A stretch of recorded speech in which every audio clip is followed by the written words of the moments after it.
Correcteur News TV, Awande correction, il y a News tout. Donc, Awande, on assure quoi.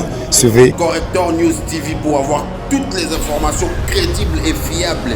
Correcteur News avec Yemoko Rachou. Rachou, la caramel, check.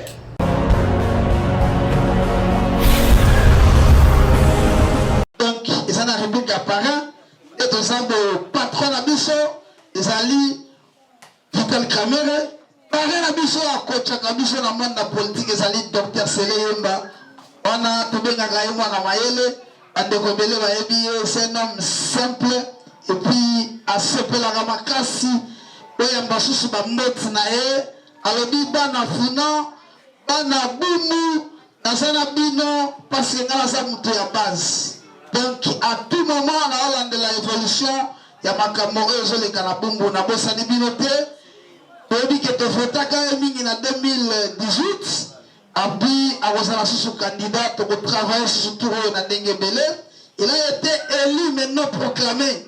Parce qu'il fallait reprendre tout le monde. Cette fois-ci, il sera élu et il sera aussi proclamé. Maboko Makasi. L'État va préparer. Organisé. Malgré la pluie, malgré Mboula, là vous êtes venus nombreux pour démontrer combien de fois vous aimez ces partis, pour démontrer combien de fois vous êtes unis, pour démontrer combien de fois la Fédération Funa est unie. D'abord, depuis Mabor, Maboko Makasi pour la Binomoko.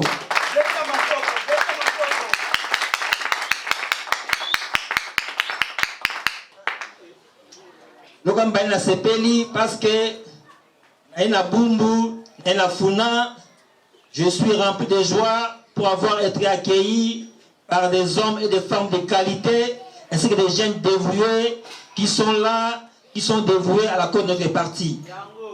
Bumbu les a organisés.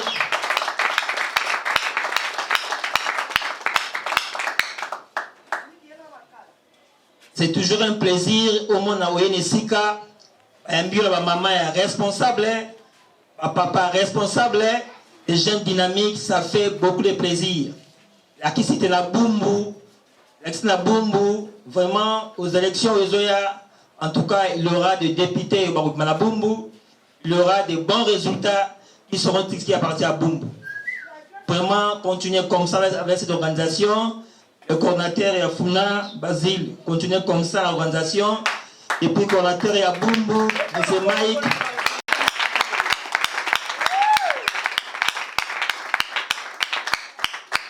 Coordonné sur Funa, Oyoboye Nesika Oyo, la Kisi Kenon, Bozaini, vous allez souder et surtout, votre district Yafuna, ils ont basé d'abord sur l'organisation. Parce que l'organisation, c'est d'abord le modèle. Il y a notre cordon national, dont je cite le docteur Selemba, c'est un monsieur organisé. La monnaie organisation, on est qui dit na Bumbu, qui na Funa.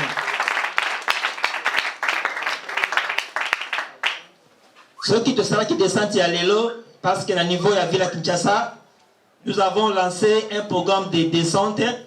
Nous avons lancé un calendrier de descente pour nous permettre de passer dans chaque district, dans chaque commune, voir comment nous sommes organisés, voir comment nous fonctionnons, voir comment nous sommes en train de se préparer pour les grands rendez-vous de donner et de recevoir, c'est-à-dire les élections de 2023. Calendrier de Salaki Yango, ils ont la bitimi balé. La licence de la biso, ils ont la bitimi balé. Vitali Bosso, pour la réveiller ma base. Parce que tout ça n'a pas compte que non. Tout le monde qui nommé, on a fonctionné. Tout le monde qui nommé, à ceux qui la nomination, il ne parvenait pas à s'organiser, il n'arrivait pas à tenir les réunions. Mais sauf que les Marcoana, ils ont consommé Funa. Parce que Funa, avant même calendrier, on a une image à Funa, l'activité avec le Salama, avant même calendrier, Funa s'organiser, Funa travailler, Funa qu'on a travaillé. On est naïe lelo, donc on a moni lelo, c'est pas une surprise. On a une image, on a publié. Je suis venu sur le terrain pour rappeler la réalité sur le terrain.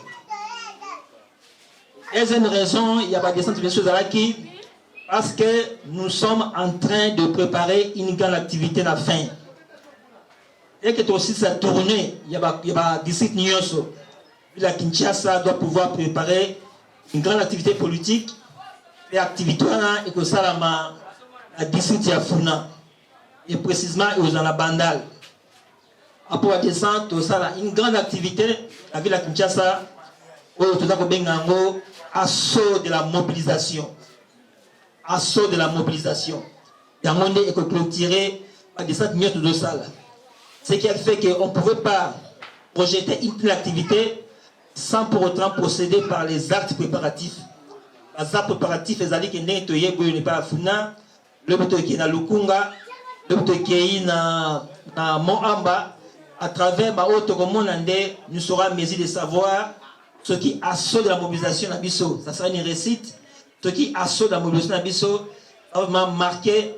Ce qui assaut de la mobilisation, ça va toujours garder le plus haut point de notre structure qui est mieux coté dans toutes les structures de notre cher parti INC. On est les lots, nous devons être fiers dans la cadre de la mobilisation et propagande nationale. Parce que nous avons Vital Kamere. C'est une union sur la partie. Yemoko Aebike, Aebisaki Mokona, docteur Sélé, tout le monde est allé structurer une top la partie. En termes de travail, en termes de mobilisation, nous faisons la fierté de ce parti. Dès que vous avez coordonné, ce qui va passer en haut, mobilisation et propagande nationale à coordonner en haut. Et on va passer en haut, biso à travers ton leader, le docteur Seleyemba, parce que nous sommes soutenus Oyo, caméra dans le comté, nous sommes soutenus Oyo, c'est la fierté à partie, et cette activité, avec beaucoup de chance, nous pouvons la cimer. Voilà pourquoi, quand nous venons comme ça, non seulement pour la ville de Kinshasa, parce que Ebike, on a biso ya Yambo. L'honorable président, le docteur Vital Kamere, on continue à biso, et on va travailler, nous avons mobilisé de façon que air à cause de nous sommes déjà aux aguets, et pour tout ça, travail Moko, il va encore les marquer de plus en plus. Voilà pourquoi, Umbu, Afuna, à travers votre cordon Mike, vous continuez à travailler, vous continuez à s'organiser, vous continuez à s'organiser, vous continuez à multiplier les membres, les membres Simba, les membres de Sika, vous travaillez. Parce que quand vous savez que vous savez que boum, vous pouvez que quand vous savez que vous savez que non, moment à partager ma poste ou ma responsabilité, on en tient toujours compte à ceux qui travaillent plus. On tient toujours compte à ceux qui travaillent plus. Parce que toujours que docteur Salah Lobaka, il ne faut jamais négliger les braves. Parce que si vous négligez les braves aujourd'hui, ce qui on a que le Kamoussou, les armoires passent. Voilà pourquoi Cordon Nabino, c'est un brave. Cordon Mike, c'est encore un brave. Donc, à travers Bango, vous accompagner Bango parce que à travers Moussa Bosala, les Bino Européens, beaucoup de Kambu Malobi, beaucoup de casse pour la Bino. Voilà, autour de Moutounana. Merci beaucoup. Aïe Gauthier Tchala, Azana quartier Matadi. En fait, c'est plus une préoccupation. Moni Batumingi, toujours benga, bazo applaudir quand même la INC, mais à fond ils ne connaissent pas l'INC. Moi, je souhaiterais l'organisation, il y a un séminaire sur l'idéologie du parti. Chaque fois qu'on s'en Batou, pour parler aux gens de l'INC, la philosophie du parti, c'est comme ça que Batou Barozala plus convaincu pour nous soutenir le parti. Sinon, ça serait du volatif. Mais Moutou Oyo a formé à Ebi à fond, c'est quoi l'INC, objectif idéologique, a convaincu. À Koume la Makassi, c'était plus ça ma préoccupation. Merci beaucoup. C'était au moment où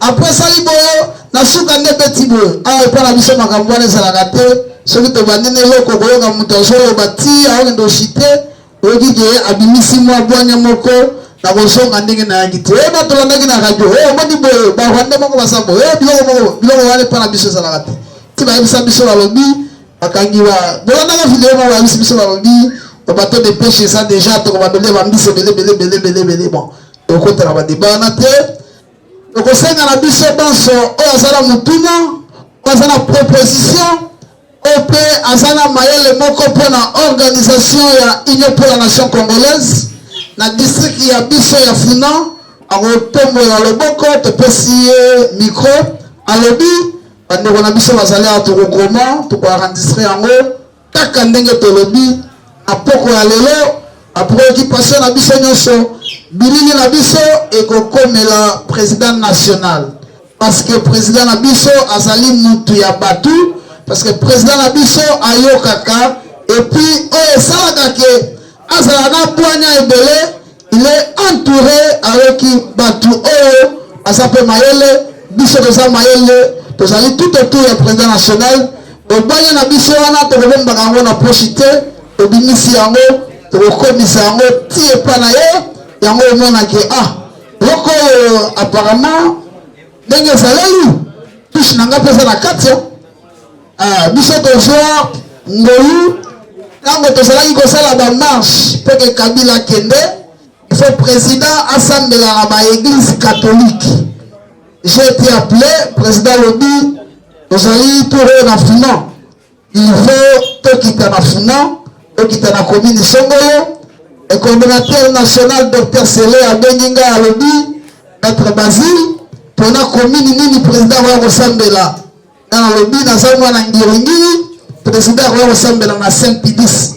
Alors président national acha makolo na ngiringi acha makolo na Saint-Pidis asuka bayebisi ya lobi soki oyaki na Saint-Pidis parce que tunabiso moko azala na ngiringi asepela kosambela na Saint-Pidis président asepelaki makasi. Alors ba proposition na biso ba idée na biso bayela na biso tobe bango na poche te tobimisa yango tokokomisa yango epa président national po mingi ayokaka soki mpo ozomata mingi fo oyokaka po epermettre yo evolue malamu tozala mposa ya mituna na bino surtout bana bumbu.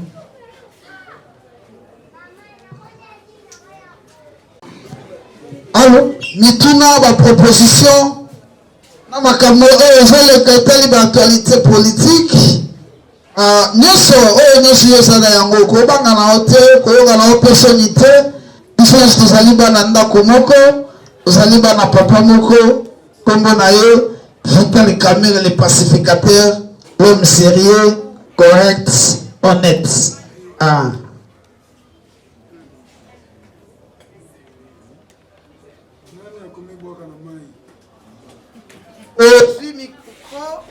opesi kombo na yo et puis bato bayebi yo te bakoyeba yo voilà otuli mutuna nao.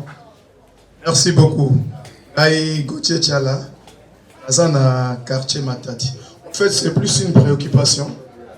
Moni Batumingi, toujours benga, bazo applaudir quand même la INC, mais à fond ils ne connaissent pas l'INC. Moi, je souhaiterais l'organisation, il y a un séminaire sur l'idéologie du parti. Chaque fois que c'est Sarabatu, pour parler aux gens de l'INC, la philosophie du parti, c'est comme ça que Batu Bazala plus convaincu pour nous soutenir le parti. Sinon, ça serait du volatif. Mais Moutou Oyo a formé à fond c'est quoi l'INC, l'objectif idéologique, a convaincu. À Koume la Macasse, c'était plus ça ma préoccupation. Merci beaucoup.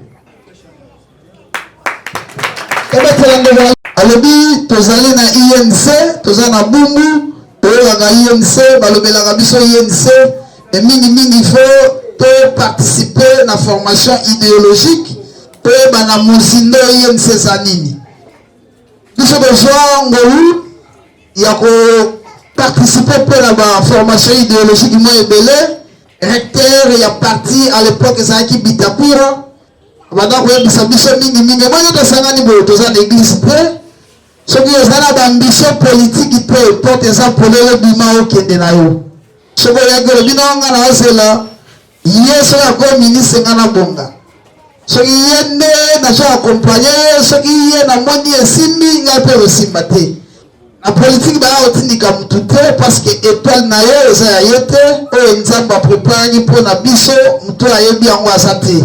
Alors ndenge osi ondimi kosala politique alobaki yango okota yango na mozindu esika oyo ozoko kate otuni bayebisi yo ozoko avancer magie ezalaka te bato oyo bakomi baministre batikala koya nango epa na bango te bandimaki koya na politique bandimaki kozala na baambition mpe barêve na bango ese réalise elo bakoma bato minene bakoma otanga famille songolo bakoma otanga honorable songolo yango tozoloba boyo toza na bumbu toza na union pour la nation congolaise il faut to bakisa to nourrir baambition politique ozala mpe na bu ya kosala politique lobi mpe olobanga ifo nazala boyo ekokoya mpe olata yo parce que baélection communale nano ebandi te okoki kolobanga mpe ifo nazala bourgmestre oyo mpe bando babourgmestre basala mangi te bamama bango parce que andima kosala mpe politique parce que chez nous en République démocratique du Congo soki osali politique te ozwa eloko ya mutuya te baresponsabilité ya mutuya wana il faut ozala camarade ya politique parce que 95 to 98% ezaka politique oyoka onga nakomi place tel parce que ndeko na ngai aza ministre ondoko na ngai nde abengaki ministre songolo to DG songolo nde nakomi awa soki otali tout tourne autour de la politique alors tozwi na préoccupation na yo to bosenga na yo ndenge tozosala batourne awa tolobaki yango tosi tokei tolobi cette fois-ci c'est bumbu cette fois-ci c'est makala cette fois-ci c'est ngiringiri soki tosilisi toza na recteur ya école de parti azali toza mpe na chargé ya idéologie na formation na niveau ya mobilisation propagande azali soki tosilisi tokoluka sikoyo tosala manifestation ya monene en dehors oyo tokosala mpona ville ya Kinshasa biso na niveau ya district ya Funa tokoorganize manifestation et puis tokobanda koorganize baséance ya formation bato oyo bakozala prêt bakosala yango kokota toyeba idéologie eza nini et puis tokotala mozindo vision ya président national eza nini président na biso Vital Kamerhe azwaka INC to République démocratique du Congo modèle na biso ezala lokola Brésil aloba akoma mukanda moko mpe na vision na ye alobaka Brésil soki se développa kaka mpona bilanga basalaka mbila basalaka nini bilanga mpe na baloso Brésil se évolua bongo mais biso toza na espace monene oyo tokoki kolona kaka bilanga oyo tokoki kosala kaka bilanga tokoma mpe makasi mpe monene mingi na Afrique mobimba mpe na Afrique centrale soki tose base na bilanga alors a potentialité ezali ebele kaka na niveau ya bilanga okende musika yango aloba modèle na biso ya union pour la nation congolaise ezali Brésil yango makanisi na biso mingi eza wana soki tosilisi batourne na biso tokoorganize formation ya idéologie tokobengisa le coordonnateur national tobengisa coordonnateur ville ya Kinshasa tobengi chargé ya formation et idéologie akiti alakisa biso mais cela n'empêche en coulisses à tout moment tokofournir yo baélément statut ya INC projet de société ya INC vision ya président national pour la République démocratique du Congo et puis en dehors ya République démocratique du Congo akende ti au-delà ya koloba ti na Afrique centrale soki tosimbi République démocratique du Congo malamu totomboli yango Afrique mobimba mpe kotombwama alors tozala na esengo ya ko-appartenir dans un parti politique le mieux organisé à part PPRD ezalaka INC PPRD bazwa ngolu ya kosorganize makasi sur le plan administratif po bazalaka na pouvoir et biso mpe tozokende na ela wana tokoyeba deja soki tozwi bakarte toke na serveur tokoyeba kende na bumbu toza na 1000 personnes oyo baza ya sur ya INC soki tobengi bango tokozwa okomona ntango okozwa carte omona message nayebisi yo que non le président national Vital Kamerhe vous souhaite la bienvenue na parti na biso INC. Donc nous sommes organisés sur le plan administratif que toyeba nanu na Kinshasa na bumbu na Funa toza na bato boni yango tokosenga na yo ozwi na carte te ozwa tokokontinue parce que à tout moment, si en 2023, tous à la contact na base, tu peux s'appeler idéologie pour tous à la gâter, Moutaya, Betelo, les solo lobby, de l'on a ça à INC, lobby Penaza Puna. Et puis il faut éviter Biloko Wana. Ozana Union pour la nation congolaise, Tikalawana. Au comme dans le monde, il y a numérique. Donc, comment on a photo là-haut? Ah, tu comment un système de ton encercler en haut de ton biango. Nous pouvons te rejoindre, nous sommes bien. Oui, non, moi aussi je suis de l'INC. Tu es papa. Oh, ils ont manifestation, l'INC, ils ont manifestation.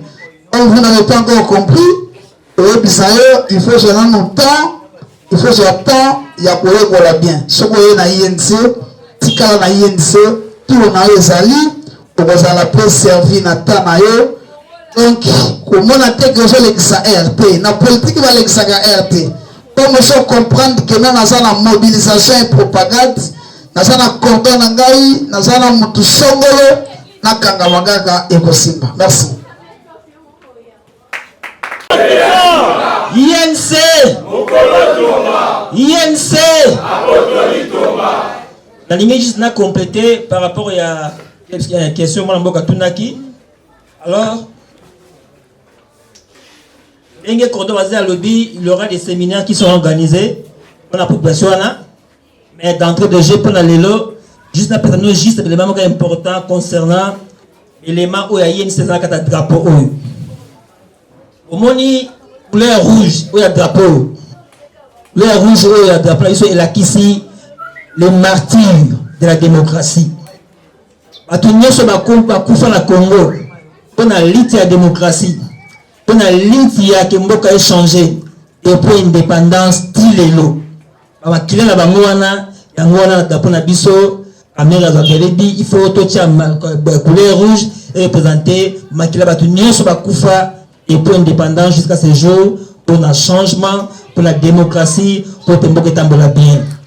Ozu ba Lumumba, ozu ba Rossi Mokendi, ozu ba Ngandu batu nyonso ba kufa pour un changement de batia couleur rouge pour la représenter makila oba sopa pour ngaina yo tout le changement pour que le Congo lelo et avancer dans le domaine de la démocratie dans le domaine de la liberté oyo esunga tembo ke de liboso couleur blanche oyo pembe na drapeau na biso la kisi la paix ta caméra monaki dans un pays on peut pas se développer sans la paix, on peut pas s'organiser s'il y a pas la paix, on peut pas réfléchir s'il y a pas la paix.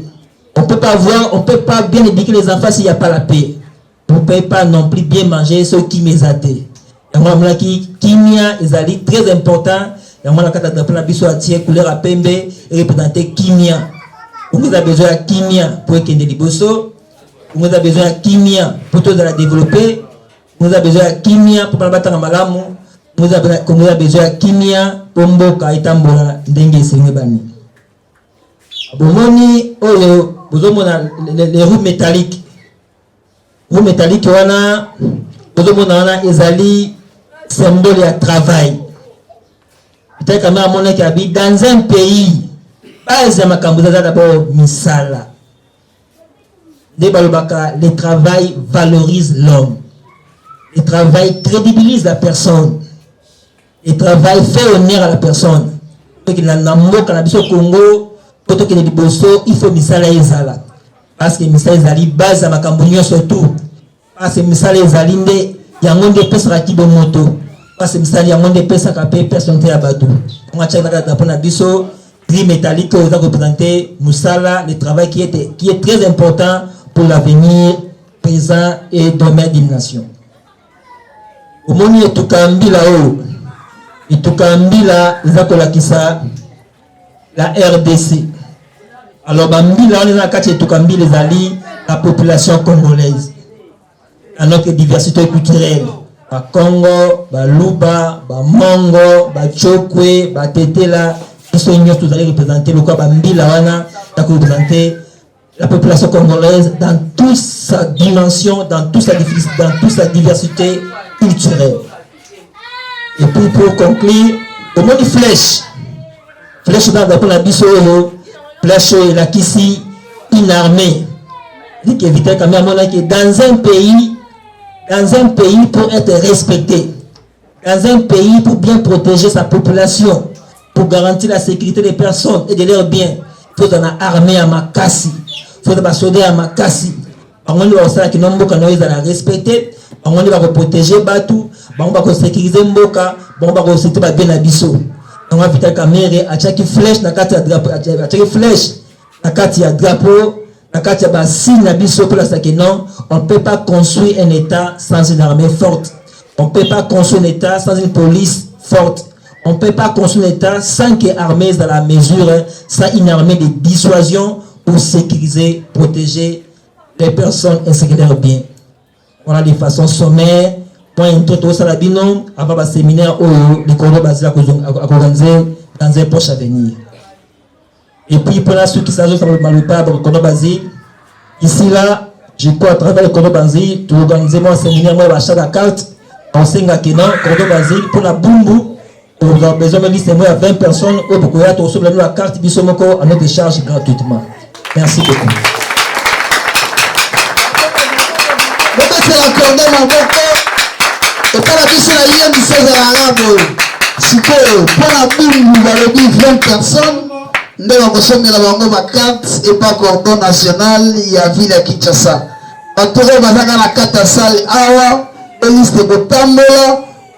Agina nous carte à cause de la carte à l'histoire nous allons fixer date pendant la boum il faut abengayo à l'obi le réalisation la promesse et pas cordon national il y a ville à Kinshasa yéyo à l'obi to kende to kende donc ndeko za a so ko jai carte et ça li cadeau signé le cordon il y a ville à Kinshasa.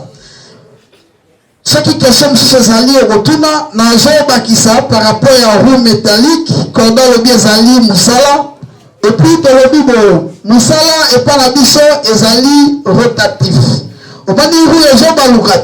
Et on a le baki, Léo Moutoupel a Zali ministre parce que ça n'a côté à INC, à qui n'a pas la bango. Roue et Kobalouka, tout n'a pas et Kokomba. Et Zali dans le suppose que l'INC a 5 ministères, a 5 bango mutubazu, et ce qui a tant que PG Baluka, gouvernement ce qui est quoi, au moment où la ministre sur ma côte, et Jean Baluka, et Jean continue à Baluka Bongo, et que le pouvoir tout le monde finira à travailler. Chez nous à l'INC, il y a la réalité et la concrétisation de Makambo. Nakati Ambila a, balobi ezali biso peuple congolais. Parce que c'est la République démocratique du Congo, mais tout dans la richesse belé.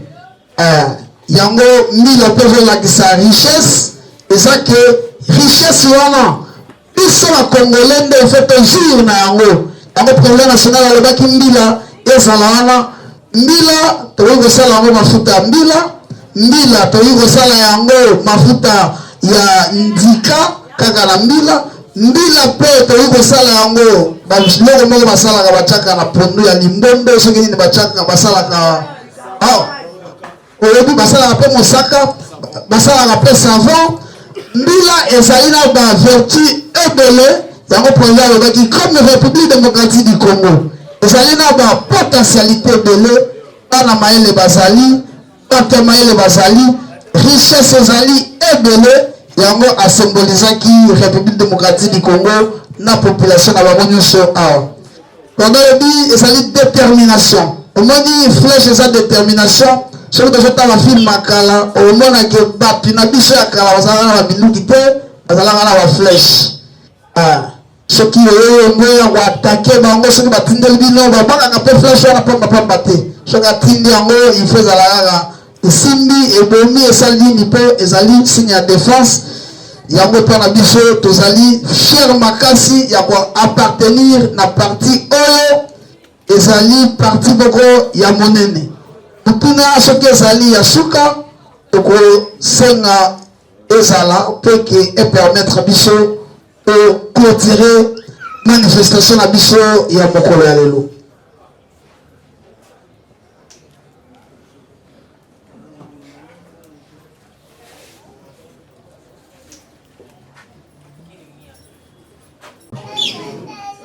Moi c'est M. Glace Mbomba. Pardon, excusez question nangai aux à la moi subdivisé dans moi deux parties. Alors, il y a les besoins Zali.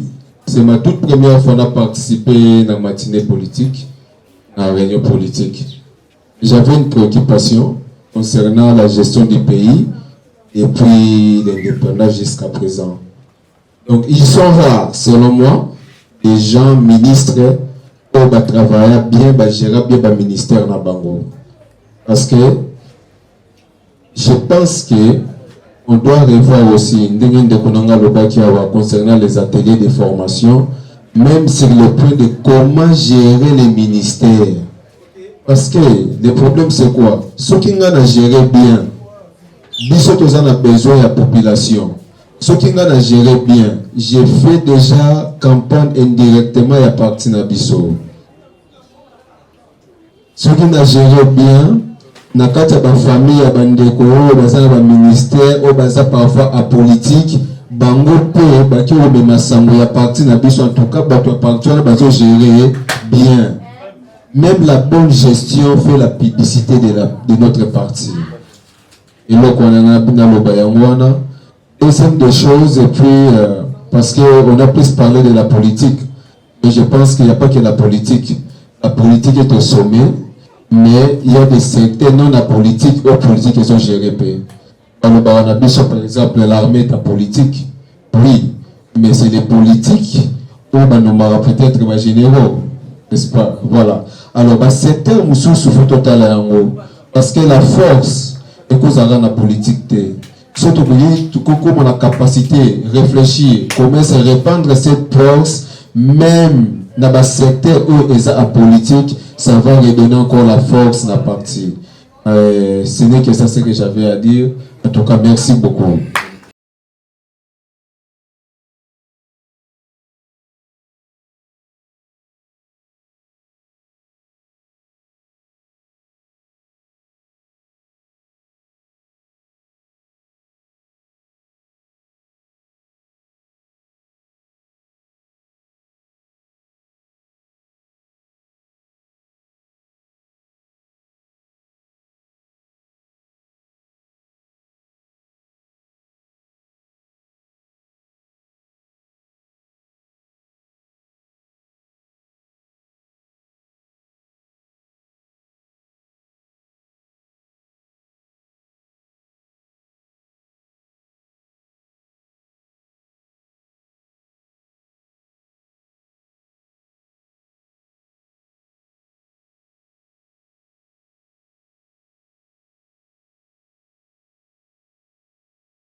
concernant Ninga Tunaki, est-ce que à cause de la candidat ou pas, Obisa Oboy. La minute yo, de tout aller boy, ta caméra, rien ne l'empêche pour avoir la candidat. Il peut être candidat pour la deux raisons de droit. Première raison, on a droit, soit va condamner, on est bonheur, condamner qui est 13 ans de degré. Ceux qui ont sali appel et suspendent l'exécution et le jugement. Ceux qui suspendent l'exécution, il est considéré comme s'il n'a jamais été condamné. Ce qui fait que le fait que ça lit pouvoir en cassation qui aussi voit l'appel, la minute où le jugement est suspendu, on ne peut pas l'exécuter, il est considéré comme s'il n'a pas été condamné. La première raison. Deuxième raison, il peut toujours être candidat. Ceux qui, au Bandalelo, il a 2023, possèdent s'il n'a pas été bongo. À cause de candidat parce que le jugement là, il est suspendu et puis, moi, il va considérer en côté, il est considéré comme s'il n'a pas été condamné et que tant que juge à cour d'accusation a rendu jugement sous soutien, pour contredire, pour confesser ce qui a été fait, il est libre, il peut être candidat en bonne et due forme, il n'y a aucun obstacle s'il pas de droit. Merci.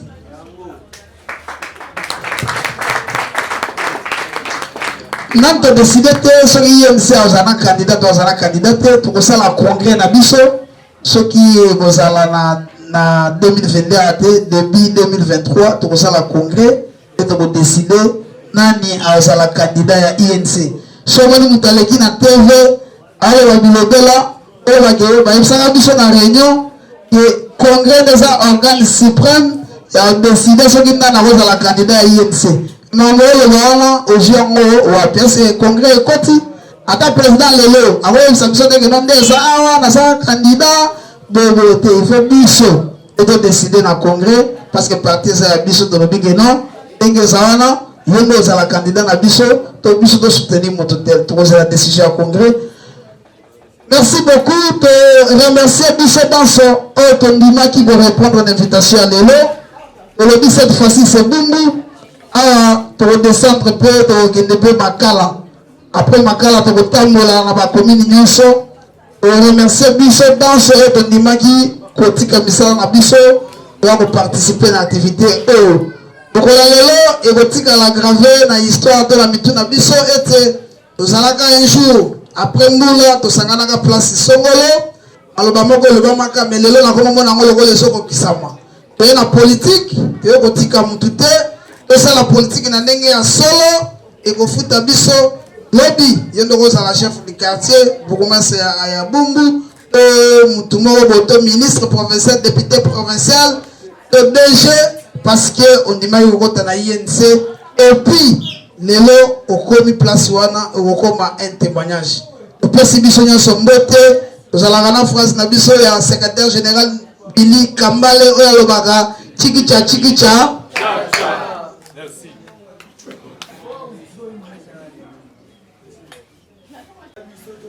Est-ce que Brésilien baza Brésilien bazali ça Torido silisa siko pour la animation politique animation Brésilien animation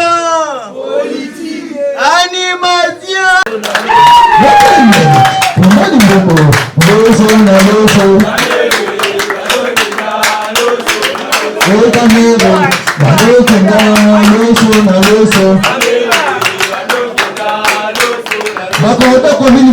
animation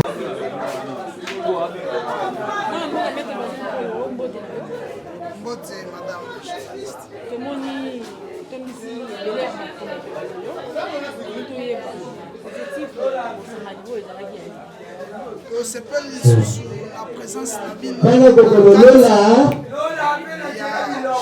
Bumbu parce que ndenge bondimaki susuya ko répondre l'invitation na biso osangana na biso ya lelo na bisika oyo ezali na mutuya munene pe ezalaki na objectif mibale ya liboso tokoti na mbula ya sika tolukaki tomona baye oyo ya biso bafandaka na Bumbu oyo bazali ya Union pour la Nation Congolaise le département ton a branche spécialisé na biso oyo bengami ya mobilisation et propagande nationale ekambami na mwana mboka Dr Sele Yemba. Yango toyaki pe lisusu na kati kaka ya po liboso na message ya ve ya koyebisa na batu banso oyo ya biso bazalaka na bumbu na département to na province spécialisée na biso ete bokozi na biso président Vital Kamerhe atindeli biso mbote atindeli biso pe ba meilleur ve na bino yango toye kokomisa yango na base na biso ya bumbu. Et puis ba meilleur ve na bango lisusu oyo mokonzi na biso ya mobilisation Dr Sele atindeli bana ya Yami Balé par rapport à la manifestation na biso ya lelo ezali ete tozali rentrée politique na biso pona koya ko vivre donc existence to faisabilité fonctionnement ya département to ya bandeko na biso ya coordination ya bungu ndenge nini basalaka tomoni et puis to ndimi ete bandeko na biso bazali pe obele ya solo tokosuka awa te kolongwa awa tokokende na makala après makala tozala kalamu après kalamu tokende na selembao après selembao tokita na kasavuku tokende bandal toya pe na ngiringi yango ekolakisa ete na union pour la nation congolaise et pas na biso tobetaka masolo te et pas na biso ezalaka nde réalité ezali ete soki tokiti na bumbu omoni peke tokiti na bumbu na se ya mbula tokuti bato et puis toko continuer kosala bongo na suka ya ba descente na biso oyo tofongoli na rentrée politique ya lelo ezali ete tokosala manif ya monene na sima na yango objectif principal ezake na nyonso biso tokosala il faut to doter parti na biso na ba député toboyi eke mutu na biso songolo pakala candidat na biso na mosala monene tosali ba boyebisa biso ke azali élité tokoloba lokuta parce que na sima na ye azali na base na sima na ye azali na bato na sima na ye alobaki pe tolobaki tomoni pe kokisami donc objectif principal ezake après ba descente tokolakisa na parti que voilà nous sommes déjà prêts pour les élections et nous avons des candidats, les candidats qui vont nécessairement marcher avec nous à niveau ya Funa, entre autres je cite le Dr Sele Yemba et Talissa Mieke. Il a la base et dès qu'il sera devant les îles, dès que nous serons devant les îles, pour élire, élire à niveau ya Funa, élire à niveau provincial, national. Pour conclure que les alliés vont pour campagne, il faut le quitter la site. Nous sommes déjà dans année électorale, toujours senti déjà yango.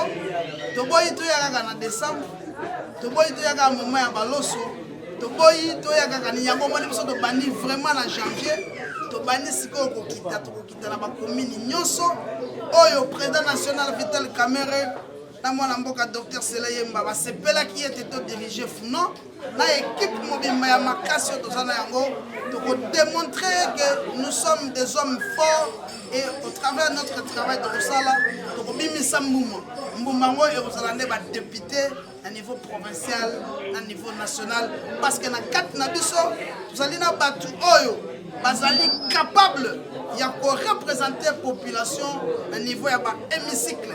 Et puis nous avons aussi de bonnes et de grandes propositions. Voilà, nous avons élu telle personne, c'est grâce à lui, il y a cette réforme, grâce à lui, il y a tel changement, grâce à lui, la population de Funa, il y a Bumbu, Bana Makala, Selembao, Bandal, Bakominiso, Ezali, Esangisami, il a dit que tozali ya solo et puis tozali na sima Vital Kamerhe tozali pe na sima ya mwana mboka Dr Sele oyo tobengaka les patrons ya mobilisation et puis mwana maye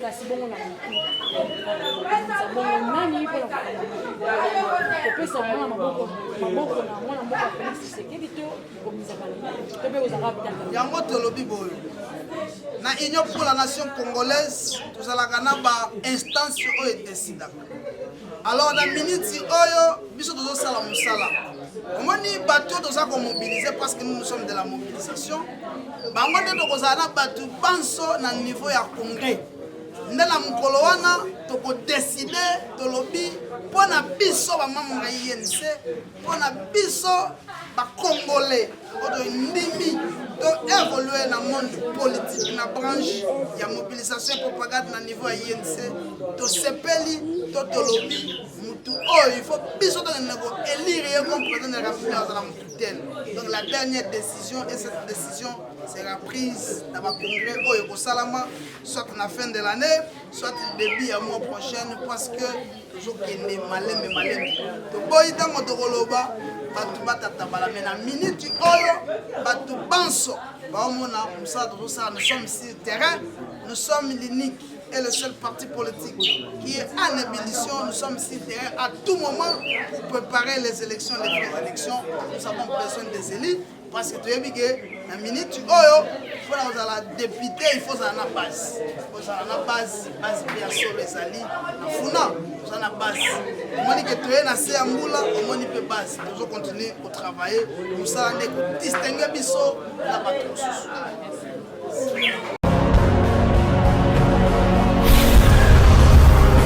Correcteur News TV, Awande correction, il y a news tout. Donc, Awande, on assure quoi. Suivez Correcteur News TV pour avoir toutes les informations crédibles et fiables. Correcteur News avec Yemoko Rachou. Rachou, la caramel, check.